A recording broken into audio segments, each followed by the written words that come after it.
She wasn't yelling. She wasn't panicking. She wasn't being threatened. She was standing there, calm, annoyed, tapping her foot like someone blocking her way was a parking violation.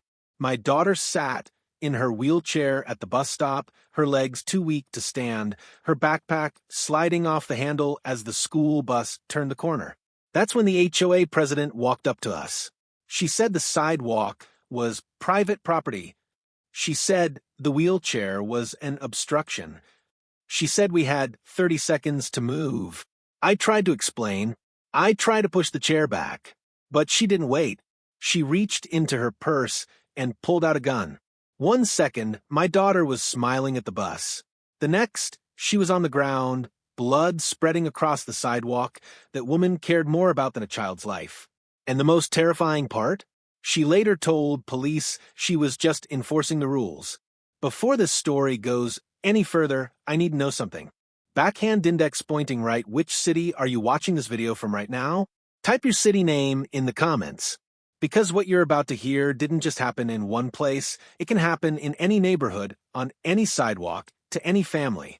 And before I continue, please take 1 second to subscribe to this channel. Not for me, but because stories like this are uncomfortable, and uncomfortable stories are the ones that get buried the fastest. Subscribing makes sure this truth reaches people who need to hear it. Now, listen carefully. This is not a political story. This is not an anti-HOA rant. And this is not exaggerated for views. This is about what happens when power, entitlement, and fear collide, and a child pays the price. When people hear the word HOA, they think about parking tickets, lawn height, or noise complaints. Nobody imagines guns. Nobody imagines blood on concrete. And yet, that's exactly where this story begins. At a quiet bus stop, on a clean suburban sidewalk, in a neighborhood that bragged about being safe. My daughter didn't break a rule. She didn't block traffic. She didn't threaten anyone. She was just waiting for her school bus, sitting in her wheelchair, when an adult decided that her inconvenience mattered more than a child's life. What happened next shattered our family, exposed a system that protects the wrong people, and forced an entire city to confront a question nobody wanted to ask. Who really has the right to feel safe? Stay with me, because once you hear what the HOA president did and how the system reacted afterward, you'll understand why this story can never be forgotten. Mornings used to be my favorite part of the day, not because they were easy, they never were, but because they were predictable. And when you're raising a child who depends on routines to feel safe, predictability becomes everything. Every weekday morning followed the same rhythm. The alarm at 6:30. The soft knock on my daughter Emma's door at 6:45. Her quiet, "I'm awake" before I even spoke. Emma was 9 years old. But life had already taught her patience most adults never learn. A spinal condition meant she relied on a wheelchair. She couldn't jump out of bed or run down the hallway like other kids. Everything took planning, timing, care. But she never complained. That morning, she was already dressed when I walked in. Pink hoodie, jeans, mismatched socks she insisted were lucky. Her backpack sat open on the bed, half-packed, because she liked when I double-checked it with her. "Did you pack your science notebook?" I asked. She nodded seriously. "Did you remember lunch?" Another nod. "And your library book?" She smiled. "I put it on top, so it doesn't bend." That was Emma. Thoughtful, careful, always trying to make things easier for everyone else. By 7:40, we were outside. The air was cool but calm, one of those mornings where the neighborhood felt frozen in time. Lawns trimmed, cars parked neatly, flags hanging perfectly still. This was the kind of place people moved to because it felt safe. The sidewalk leading to the bus stop was narrow, but we'd walked it hundreds of times. Some days we had to pause to let others pass. Some days parents stepped into the grass without a second thought. Nobody ever made it an issue. Well, almost nobody. The homeowners association had rules for everything. Grass height, fence colors, trash bins, the usual stuff. Most people rolled their eyes and followed along, but the HOA president, Karen, treated rules like weapons. She'd been elected years Earlier, back when the neighborhood was newer and quieter. She lived 3 houses down from a bus stop in a large corner home with a porch that faced the sidewalk directly, which meant she watched everything. The first complaint came months after Emma started using the wheelchair full-time. A letter, not signed personally, just stamped with the HOA logo. It said the sidewalk must remain clear and unobstructed at all times. No mention of safety, no concern for accessibility, just compliance. I ignored it at first, assuming it was generic. But then came another letter. Then a warning. Then Karen started showing up in person. She never raised her voice. Never smiled either. She would stand too close, clipboard tucked under her arm, and say things like, "I'm sure you understand how appearances matter," or "We all have to make sacrifices for the community." Once Emma heard her. My daughter looked up at her and asked, "Am I in trouble?" Karen didn't answer. That moment stayed with me. Still, I never imagined things could escalate beyond discomfort, because in my mind, there were lines adults didn't cross, especially where children were involved. That morning, as we rolled toward the bus stop, Emma pointed at the sky. "Clouds look like waves today," she said. I looked up. They did. The bus stop was already gathering the usual group. 2 parents, 3 kids, a dog pulling at its leash, casual small talk about homework and weather. Normal. I positioned Emma near the curb, exactly where we always waited. Her wheelchair was half on the sidewalk, half angled toward the street, leaving as much space as possible. I checked my watch. The bus was due in 2 minutes. That's when I felt it. That unmistakable sensation of being watched. I turned. Karen stood on her porch, not walking, not waving, just standing there. Her arms were crossed, her posture stiff, her eyes locked on us. I felt a knot tighten in my stomach. Emma noticed too.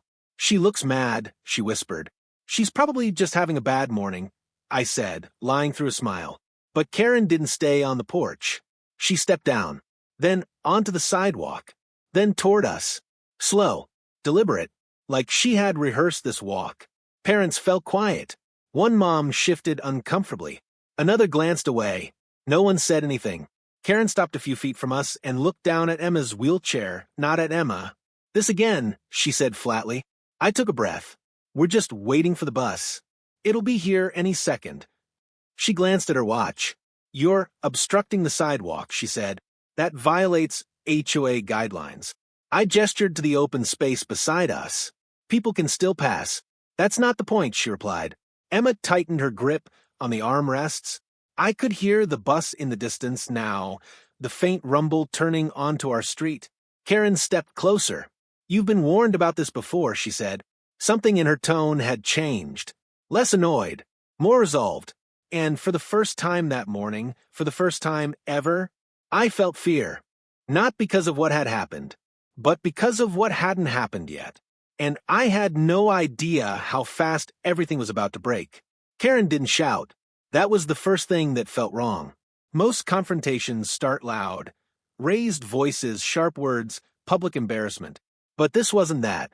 Her voice stayed low, measured, almost bored, like she'd already decided how this interaction would end.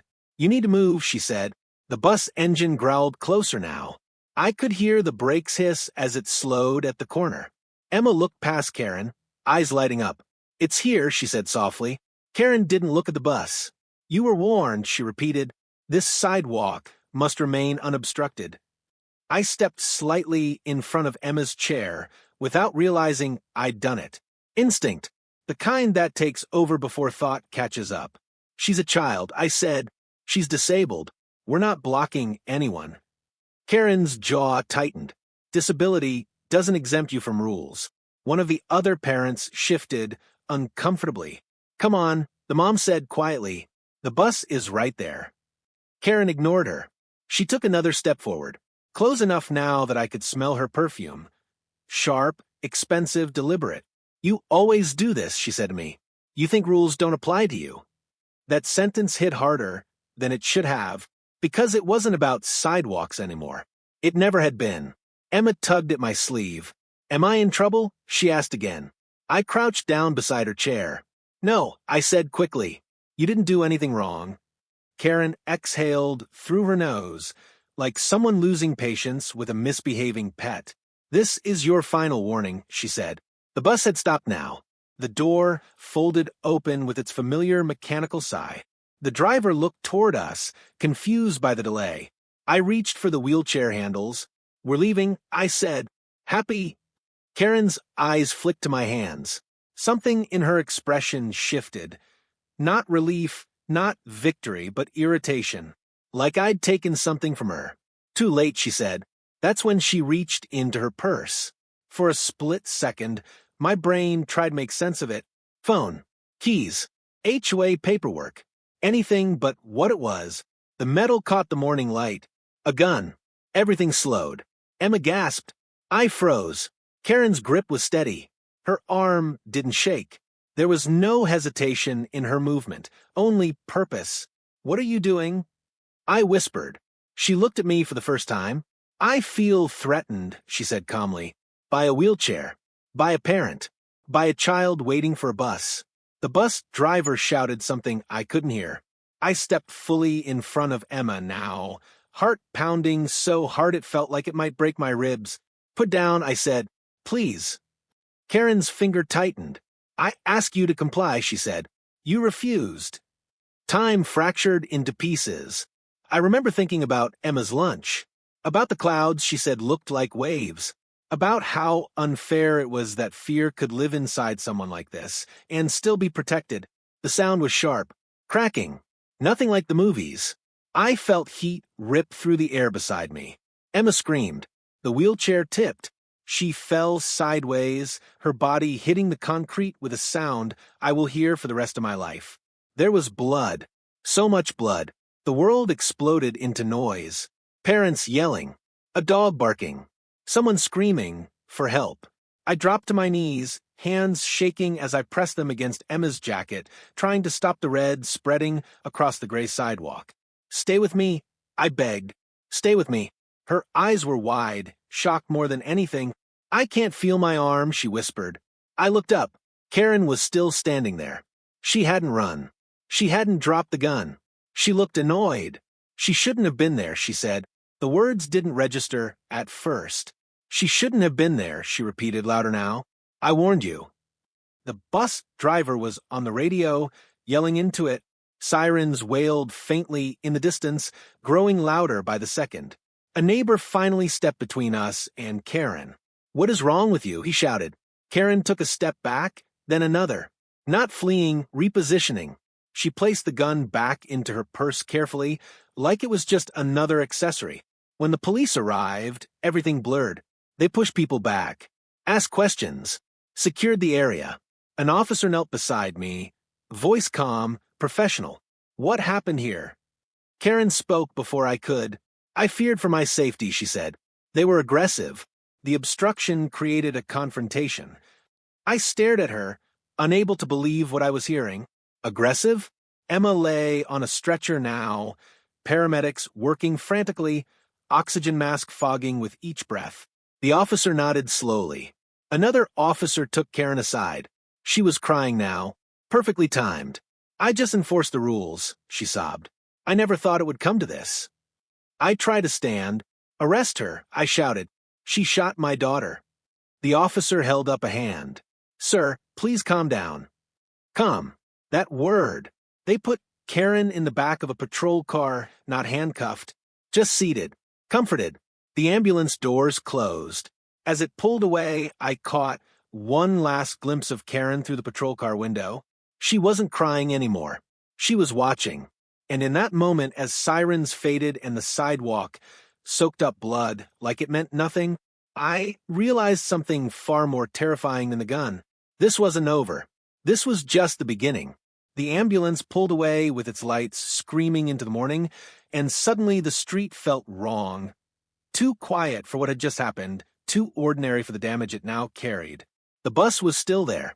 Kids stared through the windows, faces pressed to the glass, eyes wide with confusion and fear. The driver stood frozen near the curb, one hand still gripping the door lever like she didn't know what else to do with herself. Police tape went up fast. Yellow lines slicing the sidewalk into before and after. An officer asked me to sit on the curb. I didn't remember moving there. My hands were still shaking, stained dark, where I'd pressed them against Emma's jacket. A paramedic tried to wipe them clean, but it felt wrong, like erasing proof that this had really happened. "Sir," an officer said gently, crouching in front of me, "I need you to tell me exactly what you saw." I opened my mouth. Karen spoke instead. "I feared for my safety," she said again, louder now, making sure everyone could hear. He became aggressive when I asked them to comply. Aggressive. I looked up at her. She stood near a patrol car, wrapped in a blanket someone had given her. An officer rested a reassuring hand on her shoulder. She looked small, fragile, like the victim in this story. "I asked them to move," she continued, voice trembling just enough. He refused. He stepped toward me. "That's a lie," I said hoarsely. The officer raised a hand, not at Karen. "At me. Sir, please wait your turn." Karen dabbed at her eyes. "I just enforced the rules," she said. "I didn't know what else to do." Another officer nodded, writing something down. Rules. The word echoed in my head like a bad joke. Emma was in surgery by the time they finished taking statements. I wasn't allowed to ride with her. Policy. Procedure. Another rule. At the hospital, I sat alone in a plastic chair under buzzing fluorescent lights. The hallway smelled like disinfectant and coffee that had been burned hours ago. Nurses moved quickly, efficiently, like this was just another morning. For them, maybe it was. For me, time had split into two pieces, before the bus stop and everything after. A detective arrived mid-morning. Middle-aged, calm, professional. "We're still gathering facts," he said.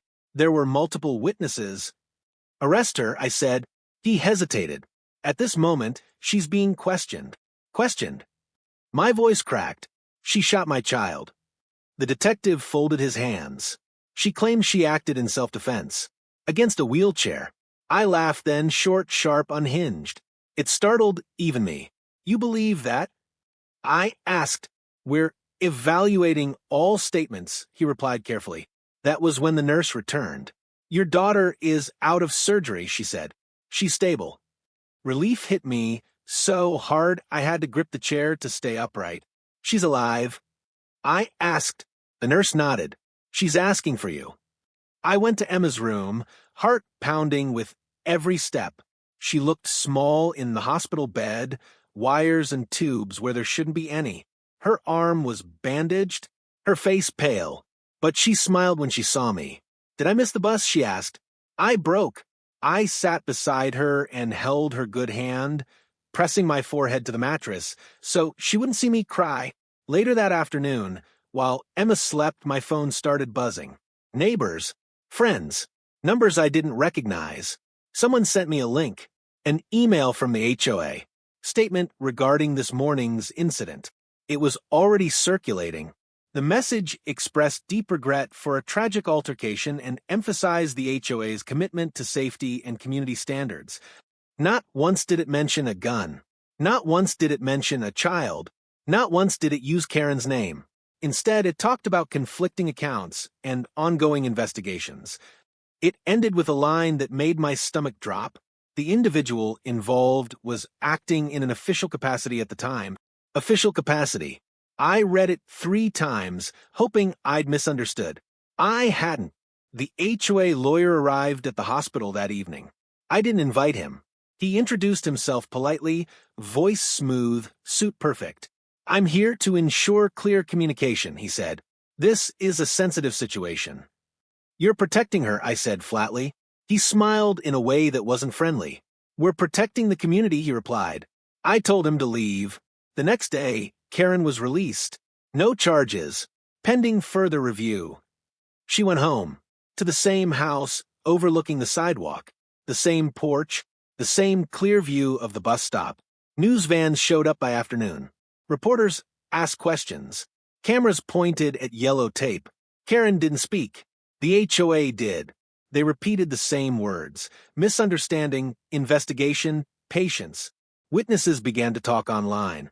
Some defended her. She felt threatened. People don't know the full story.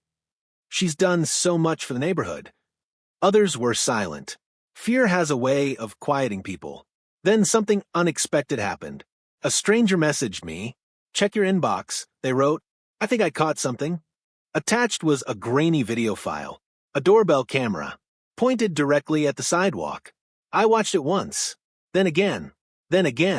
Karen standing on her porch, watching, waiting, hand already inside her purse before she ever spoke to us. The timestamp froze my blood. This wasn't panic. This wasn't fear. This was preparation. And for the first time since the bus stop, I felt something other than grief. I felt resolve, because the story they were telling, it wasn't going to survive the truth. The video changed everything. Not immediately, not all at once. At first, it spread quietly, a private message here, a forwarded clip there. People watched it on phones late at night, replaying the same 10 seconds over and over. Karen standing on her porch, her eyes fixed on the bus stop, her hand already inside her purse, waiting. No yelling, no sudden movement from us, no threat, just patience. The next morning, the clip appeared on social media. By noon, it had a caption, "This is not self-defense." By evening, the comments exploded. People slowed the video frame by frame. They pointed out how she stepped forward first, how she closed the distance, how her body language never showed fear, only irritation. The narrative the HOA had pushed for days started to unravel. News stations updated their headlines. Not bus stop altercation. Not HOA dispute. Now it was HOA president filmed preparing weapon before shooting. Reporters came back, this time with sharper questions. Why wasn't she arrested? Why was she acting in an official capacity? Why does the HOA have armed authority? The HOA stopped issuing statements. Karen hired a private attorney. A good one. He spoke for her now, calm, controlled, deflective. She feared escalation, he said. The video lacks context. Context. As if context could explain a grown woman bringing a gun to a bus stop. As the city reacted, the neighborhood changed. Lawnmowers stopped midday. Porch conversations went quiet when I passed. Some neighbors avoided me entirely. Others crossed the street to hug me. One woman cried and said, "I'm sorry we didn't speak up sooner." Another whispered, "She's always been like this." Stories surfaced. Karen fining elderly residents for sitting outside too long, threatening families over chalk drawings, calling police on teenagers for loitering. And always the same excuse. Rules are rules. Emma stayed in the hospital. She asked questions I wasn't ready to answer. Is she going to jail? Did I do something wrong?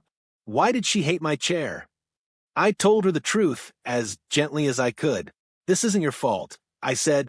Some people confuse power with being right. At night, I sat alone and watched the video again.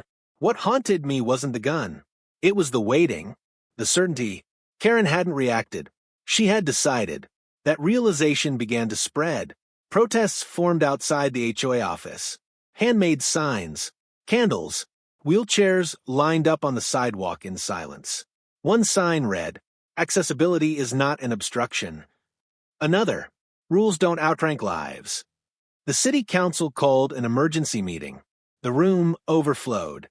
Parents, advocates, disabled residents who had never spoken publicly before. They told their stories, how they'd been warned, how they'd been fined, how they'd felt unsafe long before a gun was involved. When my turn came, I didn't shout. I didn't accuse. I just held up a photo of Emma smiling at the bus stop. This is who she felt threatened by, I said. The room went silent. That night, the district attorney announced a review. The words were careful, legal, but the message was clear.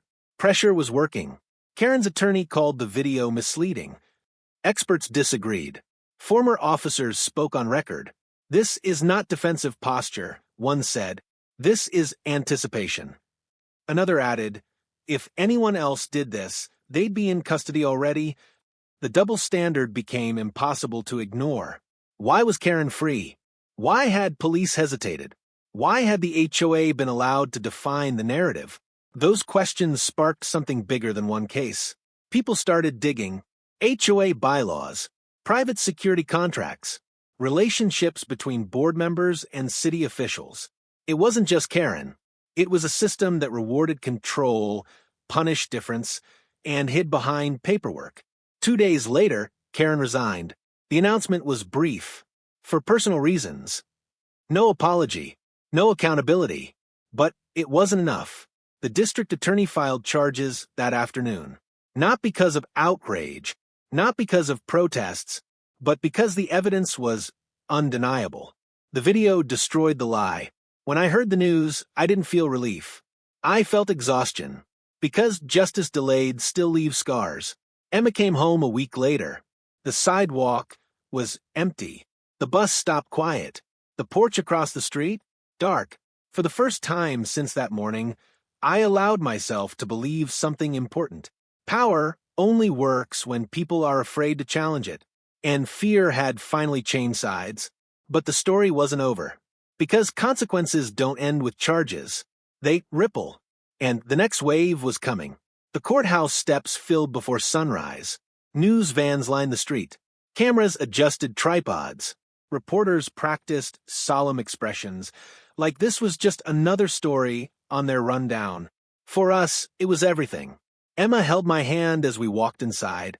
Her wheelchair wheels clicked softly against the marble floor, each sound echoing louder than it should have.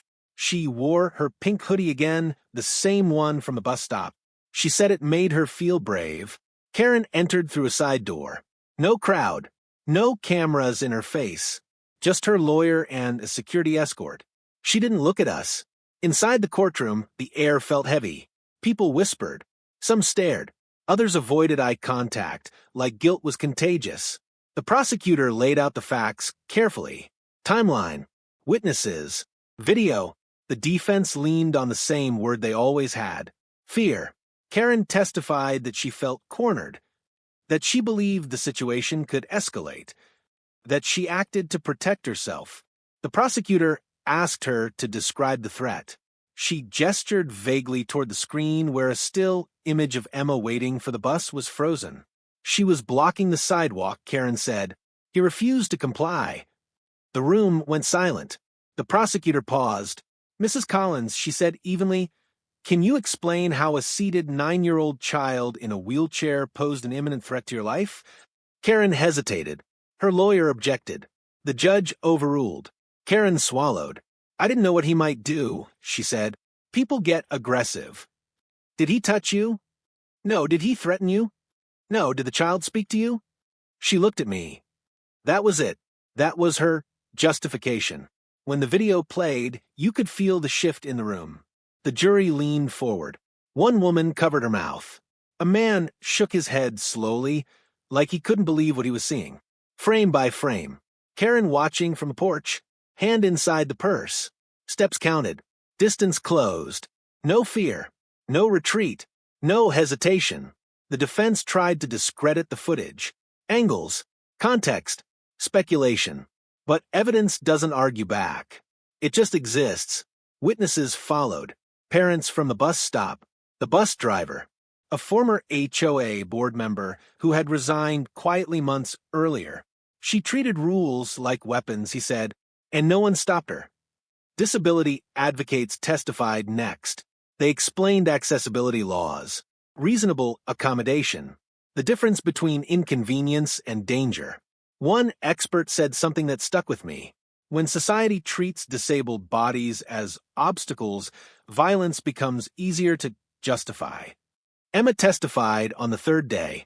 The judge allowed it. She spoke softly, carefully. I thought I was in trouble, she said. I didn't know why.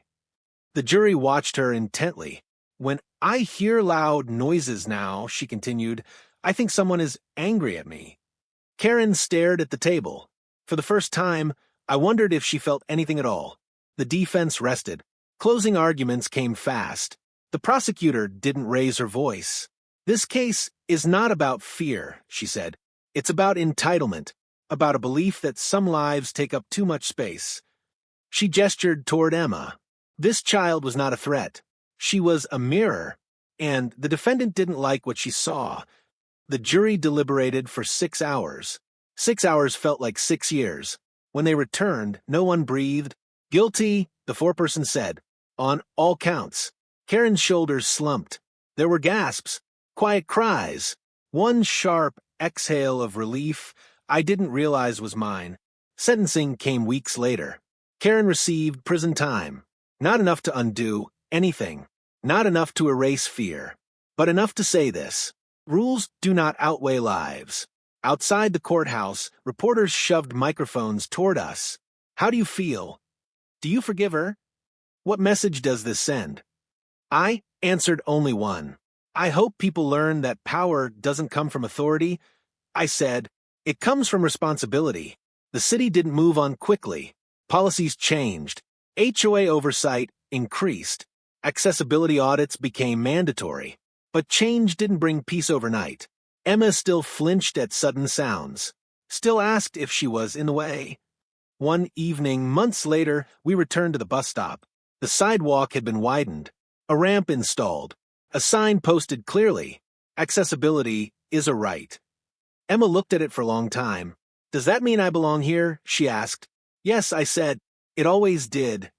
She smiled. The bus arrived, and this time, no one stood watching from porch. No one waited with rules in one hand and fear in the other. Just a child, a bus, and a sidewalk that finally understood its purpose. But the story didn't end with the verdict, because what happened here wasn't just about one woman. It was about who we protect and who we silence. And that question still matters. After the verdict, people expected closure. They thought justice was a door that closed neatly, a sentence spoken, a gavel struck, a story finished. That's not how it works. Justice doesn't erase memories. It doesn't quiet the sound of a gunshot echoing in your chest. It doesn't teach a child to feel safe again just because a judge said the right words. When the cameras left, the real work began. Emma's recovery wasn't measured in stitches or scans. It was measured in small moments. The first night, she slept without the hallway light on. The first time she went a full day without asking, "Am I in the way?" The first morning she agreed to wait for the bus again. That one took the longest. We practiced. We rolled to the end of the driveway and back, then to the mailbox, then halfway down the block. Every step forward came with a glance over her shoulder, not because she expected Karen to be there, but because fear doesn't need a face once it's learned where to live. I learned something too. I learned how quickly a community can convince itself that harm is an exception instead of a warning. Some neighbors apologized. Others stayed quiet. A few still insisted Karen was misunderstood, like misunderstanding ever loaded a gun. But something undeniable had changed. The HOA dissolved within a year. New laws passed limiting their authority. Mandatory training replaced unchecked power. Accessibility stopped being optional. None of it felt like a victory. It felt like repair. The sidewalk was rebuilt, wider, smoother, kinder. The bus stop gained a bench and a ramp. A small plaque was added quietly without ceremony. It read, "This space is for everyone." Emma traced the letters with her fingers the first time she saw it. "I like that," she said. "Me too. But plaques don't heal people. Stories do. That's why I'm telling you this. Not because it's easy, not because it's comfortable, but because silence almost protected the wrong person. If that doorbell camera hadn't existed, if one neighbor hadn't chosen truth over convenience, Karen's version of events might have stood. A child would have been blamed for taking up space. Let that sink in. That's the danger. Not just guns, not just power, but narratives. Who gets believed? Who gets protected? Who gets told they should have moved? Emma asked me once why people were so angry online. Because they're scared, I told her. And scared people sometimes confuse control with safety. She thought about that. "Does that mean I'm scary?" she asked. "No," I said immediately. "It means you're important." She nodded, satisfied. Kids understand fairness better than adults sometimes. Years from now, people will forget Karen's name. They'll forget the HOA bylaws and court transcripts and legal arguments. But they shouldn't forget this lesson. Rules are supposed to serve people, not erase them. If a system treats a child in a wheelchair as an inconvenience, then that system is already broken. And if we don't challenge it, it doesn't just stay broken. It hurts someone else, somewhere else. Quietly, Emma rides the bus now without flinching. She laughs with friends. She argues about music. She rolls her eyes at homework like every other kid. But she's different too. She notices who gets left out, who gets stared at, who's told to move. She speaks up. Everyone belongs, she says, with a certainty that makes adults uncomfortable. Good. Discomfort is where change starts. If you're watching this and thinking, this could never happen where I live, that's exactly what everyone here thought too. Before the porch, before the purse, before the gun. So don't look away. Don't dismiss this as extreme. Ask better questions. Demand better systems. Protect people who are told they take up too much space. Because they don't.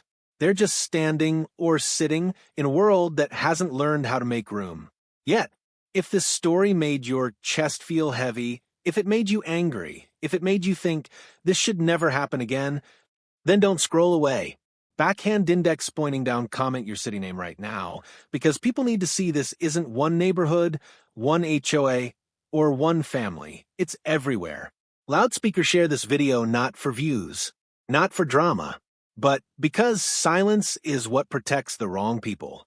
They'll subscribe to this channel because stories like Emma's don't survive without witnesses, and every subscriber is a voice that says, we're paying attention. And one more thing, listen closely. If a child in a wheelchair can be treated like an obstacle, then anyone can. So stay loud, stay aware, and never let anyone convince you that rules matter more than human lives. This story didn't end at a bus stop. It continues with you.